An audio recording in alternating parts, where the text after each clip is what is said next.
everyone's had bosses, right? Maybe you are a boss. I haven't met one boss that said that they're not open-minded. I think every boss thinks that they're very open-minded, open to ideas. But the reality is a big chunk of bosses are hard-headed. They're stubborn. They don't listen. They're already right. You know, they already know everything. You don't know anything. They've already, been there, done that. So how do you deal with a hard-headed boss, Patrick? I actually have a story about that. Yeah. A few years back, I worked for a boss that could be described as hard-headed, stubborn. His stubbornness, I felt like, derived from his ego. Mm-hmm. And so I recognized that he had certain habits.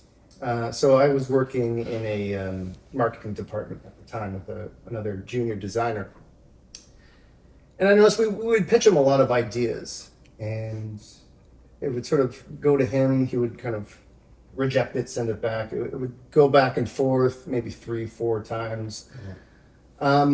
And the input we got was, not exactly actionable, let's say. So it wasn't like, okay, so here's the solution you presented. Add this, maybe something here. It was more subjective, let's say. Things like, make it pop more or add more jazz. And you're like, don't know how to do that exactly, but that's what we were working with. So it occurred to me. So he and I know having the boss part of the design process is essential, right? You don't want to go over your boss's head, anything like that. Yeah. But it was weird how things just kept coming back with a little nudge here and there, not really anything constructive. So it came time to rebrand the company. So with my designer, we drafted up some logos, and she did maybe 5 or 6, and among them was one killer logo. It was the winner. Mm-hmm. And she's like, all right, let's go show them. I'm like, hold up, I know how this works. And we're like, let's try something. So based on what I've recognized, this is how the process works. It's always rejection.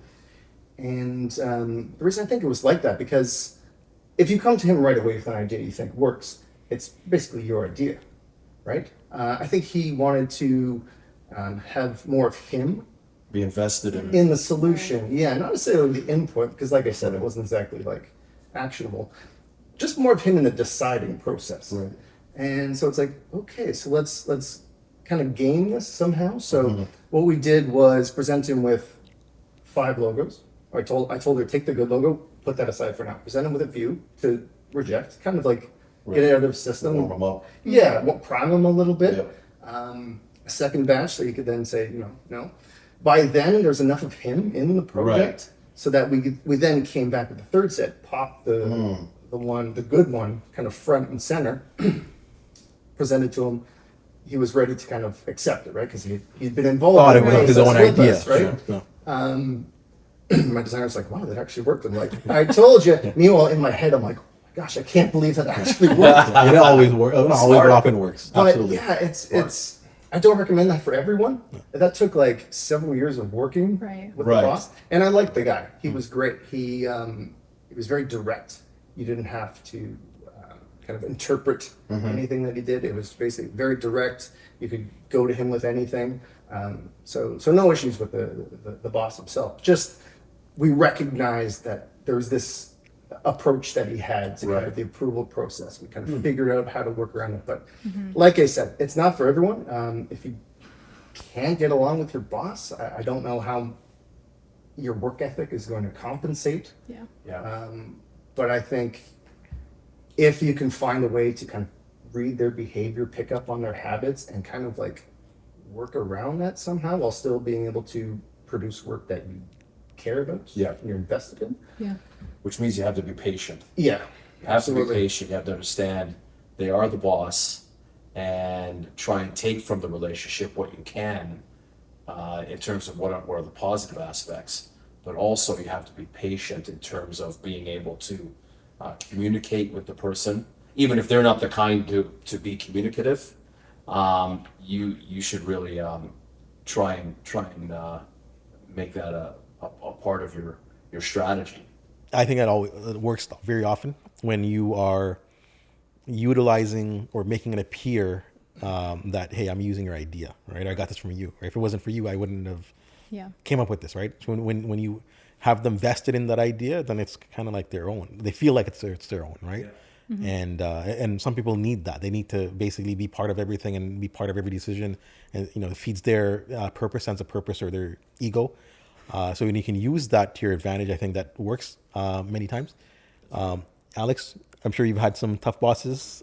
Yeah, I've had tough bosses, tough colleagues, tough, great bosses, great colleagues as well. But I feel like I'm going to go back to your scenario. It's really, really challenging when it's creative or like innovative work, because it's very subjective, and what some people like versus what your boss likes versus what your clients might like or your audience might like, there could be such a disconnect.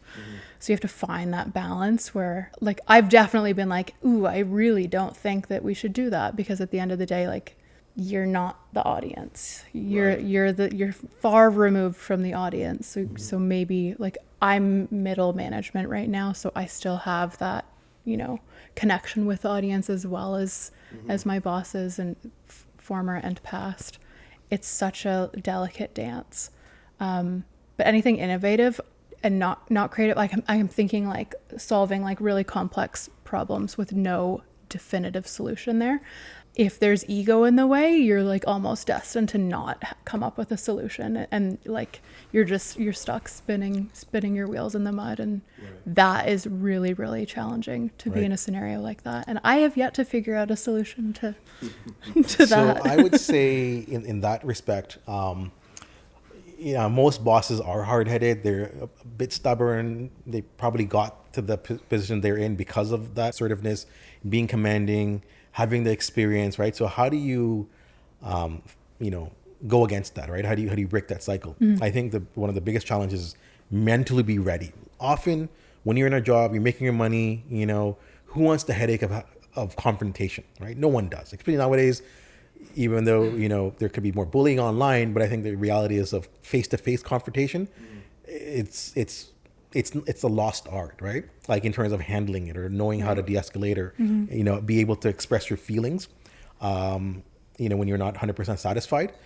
So I think the first thing is making the commitment that, hey, you know what, I want to have a chat about it, right? It's part of being a leader, right? You can't be a leader and only do things that are comfortable, right? So I think that's the first thing. I see a lot of people like, you know what, this boss is not listening to me, and most times they don't try anything. They expect to get that respect, right? They expect to get that the buy-in, but it's not that easy. You have to earn that respect, right? So you have to make the commitment that I want to do it, and when you do it, it's not going to be comfortable, right? You're going against the grain. You're going with someone that has either a big ego, big personality, intense, a lot of experience, a lot of knowledge, a lot of credentials, a lot of battlefield scars, a lot of badges, right? Badges of honor.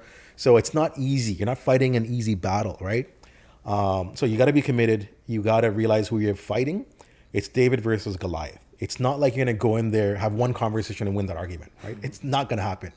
What will happen is, I use the, plant the seed, water the plant, right?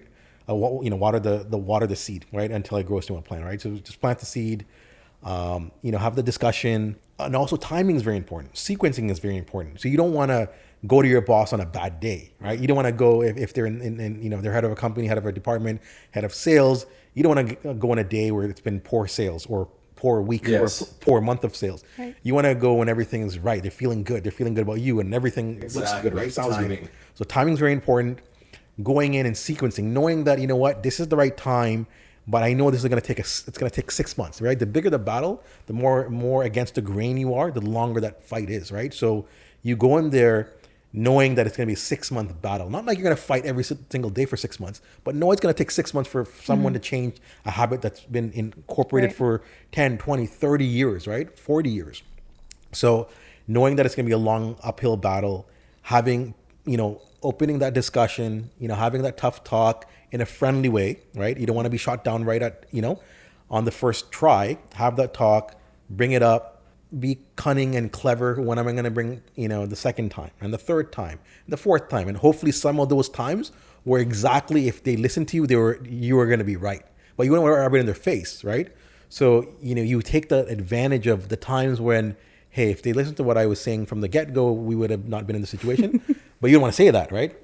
But you also don't want to not take the opportunity of bringing that up, right? So, so fighting David, being a David fighting Goliath, it's not a one punch you're going to knock him out. It's that small enough, small jobs that eventually you're going to knock them down, right? So, I think that's a technique that I think it works, right? But you know what? It's part of life, having to deal with tough bosses, right? You want to grow, you want to make money, you want to, get that salary, you want to get that title, you want to get the promotion. Well, you know what? You don't have much choice but to kind of go against the grain sometimes.